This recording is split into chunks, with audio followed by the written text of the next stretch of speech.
¿Sabías que Domingo Faustino Sarmiento, uno de los próceres de Argentina, fue un hombre de ideas controversiales y polémicas muy poco conocidas?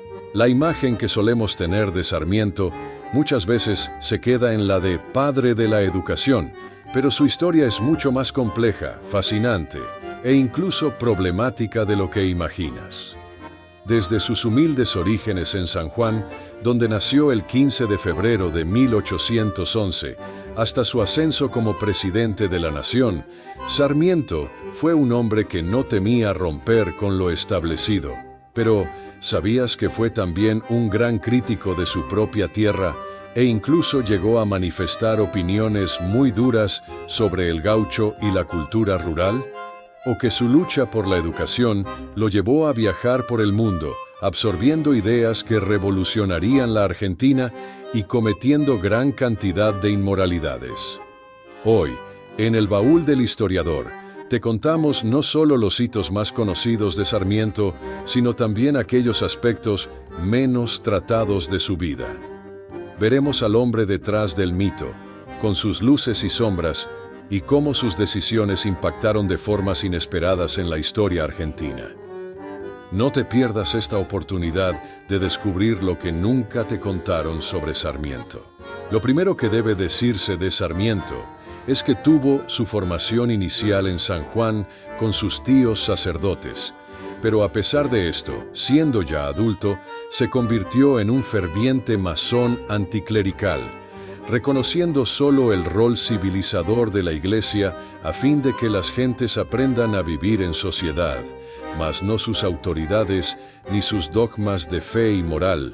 Viviendo una vida libertina, decía Cristo sí, la Iglesia no, y vociferando herejías y blasfemias sobre Jesucristo, el catolicismo, la Santa Misa, el matrimonio católico, el celibato sacerdotal, el culto católico como religión oficial en Argentina, los milagros y las apariciones o advocaciones marianas como la Virgen de Luján, etc., expuso que la Iglesia enseñaba un conjunto de dogmas fanáticos y medievales irracionales, refutados por la filosofía. Sostuvo que el catolicismo no debía exhibirse públicamente y dijo que las apariciones de la Virgen María eran defendidas por los ignorantes, siendo que la ciencia refutó todo esto. Como alumno fue muy malo, él mismo cuenta que tenía una muy mala conducta. Llegaba tarde, se escapaba y tenía malas notas. Luego, como educador, tuvo una sola experiencia de maestro en Chile, en Santa Rosa de los Andes, en el año 1831, en una pequeña escuela de la que lo expulsaron por pelearse con el gobernador. De allí se fue a trabajar a las minas de Copiapó. Luego, estuvo pocos meses como regente del colegio de su tía en San Juan y casi 2 años como director de la Escuela de Preceptores en Chile, todos puestos a dedo por parientes. Allí expulsó al 93% de alumnos, siendo que tan solo eran 30. Más tarde, ejerció el cargo de director general de escuelas en Buenos Aires, de 1856 a 1860, y solo fundó 2 escuelas, ayudado por vecinos. Opinaba que no se le diera educación gratuita a los que se puedan pagar la escuela, y que la educación universitaria no tenía validez para la nación.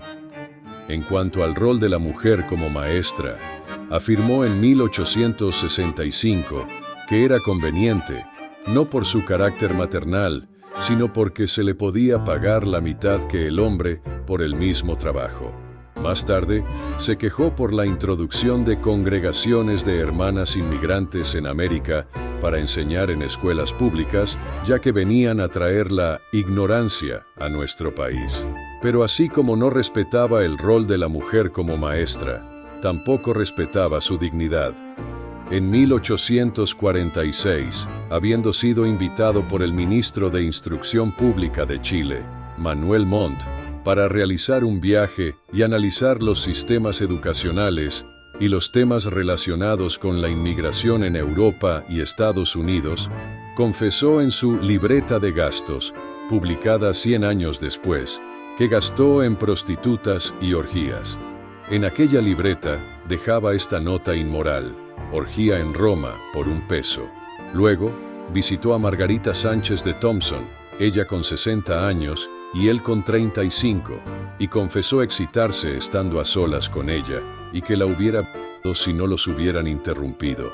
Esto lo expuso en la carta a Demetrio Rodríguez Peña en 1846. Como vemos, Sarmiento siempre fue un hombre temperamental y rebelde. Nunca sometió su juicio a la verdad, sino a sí mismo como fin último. Además, se reconoció como embustero y mentiroso en sus cartas. Por ejemplo, cuando negó ser masón para ser votado como presidente por los católicos cordobeses en 1880, enorgulleciéndose por ello. En este marco, también fue una persona muy violenta y represiva, como cuando fue integrante de la Comisión Argentina en Chile en 1844 y aconsejó al jefe de la Coalición Norte, Tomás Brizuela, no tener piedad con los enemigos y fusilarlos a todos, exhibiendo sus cabezas cortadas por los caminos a modo ejemplificador, y lo mismo aconsejó al gobernador de Corrientes en 1873. Él mismo se enorgullecía de haber llevado un gobierno de fuerza y represión al final de su presidencia en 1874, además de odiar y tener palabras violentas hacia sus contemporáneos, Mitre y Alberdi, y predecesores, Moreno y Rivadavia. Se contradijo en cientos de oportunidades, defendiendo al liberalismo y denostándolo junto a la Revolución Francesa. En 1856 abogaba por la libertad de prensa, pero hacia 1876 ya no lo hacía, además de estar a favor del uso del terror para con los gauchos y opositores para ganar las elecciones en 1857. Además, odiaba a los inmigrantes que no sean anglosajones, por ejemplo a los irlandeses. Odiaba a los políticos fervientemente católicos de otros países, por ejemplo al presidente mártir de Ecuador, Gabriel García Moreno, asesinado por la masonería en 1875. Odiaba a los indígenas de América y pedía su exterminio por ser bárbaros, así como celebraba la masacre de los guaraníes en la Guerra de la Triple Alianza, que acaeció durante los años 1864 a 1868-1870. Junto a otros liberales del siglo XIX, abogó por la inmigración británica y o estadounidense para que traigan la civilización y la industria, ya que los indios, criollos, gauchos y españoles eran atrasados por profesar un catolicismo dogmático y llevan la barbarie a todos los países donde se asentaban. Sabiendo lo anterior, es obvio que diseminó el mito de la Inquisición española y también prometió exterminar a los gauchos junto a Mitre. A otro grupo que detestaba era a los judíos, ya que decía que eran banqueros usureros que destruían las sociedades en que se asentaban, además de no tener patria ni sentimiento humano. Decía que había que expulsarlos de todos los países. ¿Te está gustando este video? No olvides dejar tu me gusta, para que continuemos relatándote otros acontecimientos importantes de nuestra historia. En su libro Conflicto y Armonía de las Razas en América, de 1883, lamentó que nuestro país haya ganado las guerras de las invasiones ingleses de principio de siglo, ya que con sus instituciones nos hubieran civilizado, y con la victoria atrasamos 50 años, razón por la cual éramos unos ignorantes. Como patriota era pro-chileno, afirmaba ser de esa nacionalidad en detrimento de la Argentina.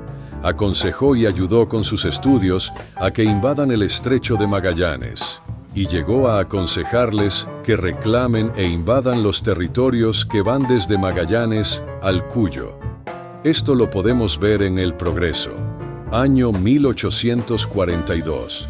Luego de ser gobernador de San Juan en el período 1862 a 1864, Mitre, otro nefasto, lo envió a Estados Unidos en 1842-1866, y desde allí tuvo la idea de fundar una colonia norteamericana en San Juan para que traigan sus centros educacionales a fin de educar al pueblo como negocio.